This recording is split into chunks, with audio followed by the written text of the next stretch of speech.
Kapag may narinig na sirena, maisusugod sa ospital ang ambulansya.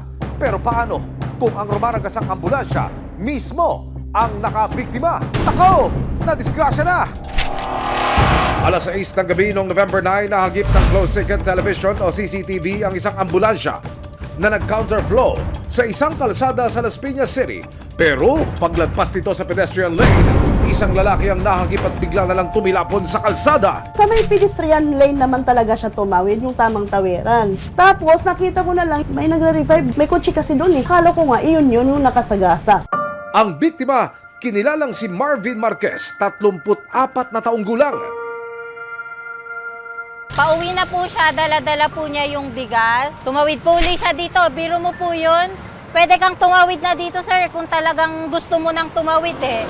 Pero pinili niya pa rin po sa may tamang tawiran. Kaya nagtataka rin kami, ma'am, talaga kung bakit nabanggapan. Malaking tanong din sa pamilya ng biktima kung totoo nga bang re-responde sa isang emergency ang ambulansya dahil ayon sa mga nakasaksi, wala raw wang-wang ang ambulansya na nakabangga kay Marvin. Kung may wangwang nga po, maririnig po talaga yung mga taong nasa labas. So wala po talaga nakakita nung pangyayari. Ibig sabihin, silent talaga na nabangga si kuya. Wala po kayong natandaang tumutunog na sirena? Wala naman po akong natandaan. At ang mas masaklap, hindi man lang daw binalikan ng nakasagasang ambulansya ang biktima. Dire-diretso po siya. Wala pong minto. Dahil sa nangyari, nag-aagaw buhay si Marvin ngayon matapos mapuruhan ang kanyang ulo. Kamusta na ho siya ngayon? Ano ho ang kanyang lagay sa pagamutan? Unstable pa rin, sir. Hindi pa masabi rin ng doktor kung magiging okay or hindi. Kasi may tubo pa rin sa kanya, sir, na nakapasok eh. Tapos hindi pa po alam kung kailan siya totally gising. Kuha ang cellphone video na ito nito lang Huwebes. Makikita ang kasalukuyang sitwasyon ng biktima. Hirap pa rin ang kalagayan at nakatubo na sa ICU ng ospital. Bukod sa pangamba kung makalalabas ng buhay ang kapatid, inaalala rin nina Annabel ang tumataas na hospital bill. Ay, ano na ho nangyari sa billing niyo? Ito na nga, sir, may notice na nga po kami ng suspension of account. Magkano na ho total? 314,856 kahapon po. Then yung updated bills na naman po ngayon is 366,000 plus. Kinonsulta ng resibo sa isang abogado kung sino nga ba ang dapat managot sa nangyaring pagsagasa ng ambulansya. Sa ngayon, nag-aagaw buhay na si Marvin. Kailangan natin malaman kung sino ba talaga yung employer ni driver. Under our civil code, the employers kasi are liable by to the acts of their employees. Pinuntakan ng resibo ang barangay Talon 3 Las Piñas City para kunin ang kanilang panig. Ayon sa kanila, hindi nila pinabayaan ang biktima. Gusto namin ipaalam na hindi namin sila pinabayaan kasi talagang yung unang daw namin nadagdagan yun dahil kailangan siyang i-intubate. So naging 98 siya hanggat sa makapasok siya sa ER, hanggat may bigay ko sa kanya yung pera, nagpaalam kami ng maayos. Ginawa po namin lahat. Wala po kaming kapabayaan na ginawa sa kanya. Ipinakita rin nila ang mga kaukulang dokumento na nagpapatunay na ang mismong barangay ang nagmamay-ari ng ambulansya. Ito po yung aming ORCR ng aming ambulansya na nakarehistro. Sinubukan ding kunan ng panayam ng resibo ang driver ng ambulansya na si Ronnie Reyes. Inamin niyang hindi niya napansin na patawid si Marvin noong mga oras na iyon. Makatanggap po ako ng tawag mga 6 o'clock po, bago mag 6 o'clock ng gabi po, ng gabi ng November 9 po ng Sabado. Hindi ko po talaga naramdaman, ma'am. May tumama po sa akin tao talaga, ma'am. Kasi una-una po, ang ano po sa ambulansya, pag may ganun tamangang tao, wala ka sakay, hihintuan mo talaga yun, kukunin mo yung tao. At ang wangwang ko po talaga, pulsa rin po kasi na ako pulsa rin po talaga ako pag ganun eh. Hindi ko siya narinig tumama sa akin. Malaking tanong din sa pamilya ng biktima kung totoo nga bang re-responde sa isang emergency ang ambulansya. Ito po yung katibayan na tumawag po ang command center na naka-on duty po ako nung araw na yun. Nakalagay po rito lahat ang pangalan po ng pasyente at ang address po ng pasyente. Hinanap ng resibo ang sinasabing pasyente na kinailangang respondihan ni Ronnie noong gabi na mangyari ang aksidente.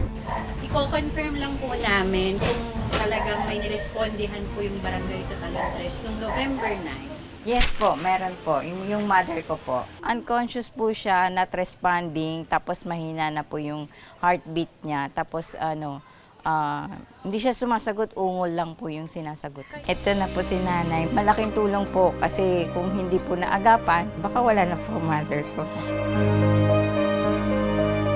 Nakasagip man ng buhay si Ronnie, isang buhay pa rin ang naghihintay ng hustisya. Humingi po talaga ako ng tawad. Hindi ko po talaga gusto mangyari to. Sana mapatawad nila ako. At gagawin naman po namin lahat yung may tutulong namin eh. Dumulog ang resibo sa Philippine National Police Highway Patrol Group o PNP-HPG na siyang isa sa mga namamahala sa mga patakaran sa daan. Sa isang driver na nag-undergo ng training, dapat po bigyan nila ng puwang ng emergency vehicle. So, iniiwasan po natin na mag-counterflow ang isang sasakyan. Because pag sinabi niyang emergency siya, what if may emergency case din doon sa kabila? Magkakaroon po ng collision dyan.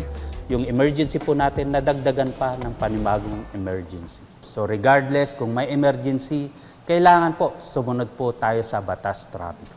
Dagdag pa ng PNP-HPG ang nangyaring aksidente na kinasangkutan ng driver na si Ronnie. Malinaw na paglabag sa batas trapiko kahit pa siya'y re-responde sa isang emergency. Sa nakita po natin, there is a reckless driving po because nag-counterflow po siya. Dito lang Biyernes, kinailangan ng ilipat ng ospital si Marvin dahil sa patuloy na pagtaas ng hospital bill. Sobrang hirap na hindi namin alam kung ano yung uunahin namin. Pare-pareho lang naman kung kaming mahihirap, nagtatrabaho.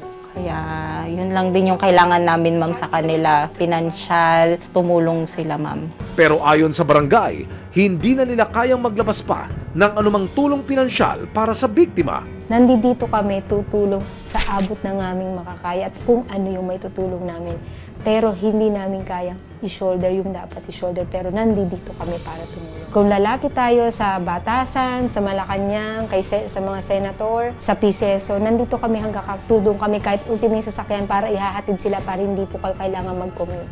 Para maayos po natin yung problema po sa ospital. Nandito po kami, willing po kami. Ang may sasagot ko lang dyan, sir, kailan?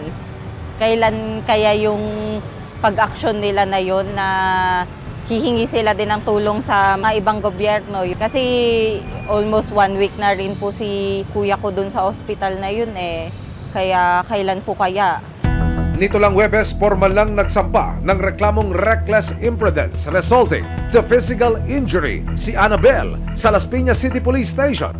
Sakaling mapatunayang nagkasala ang driver ng ambulansya na si Ronnie, hindi bababa sa 2 buwang pagkakakulong. Maaari raw ma-revoke o mawalan ng lisensya sa pagmamaneho. Haharapin ko po yan. Unang-una ma'am, hindi ko po tinakbuhan ng pasyente. Sana mapatawad nila ako. At gagawin naman po namin lahat yung may tutulong namin eh. Sa nangyaring aksidente, isang buhay ang nailigtas pero isang buhay rin ang napinsala.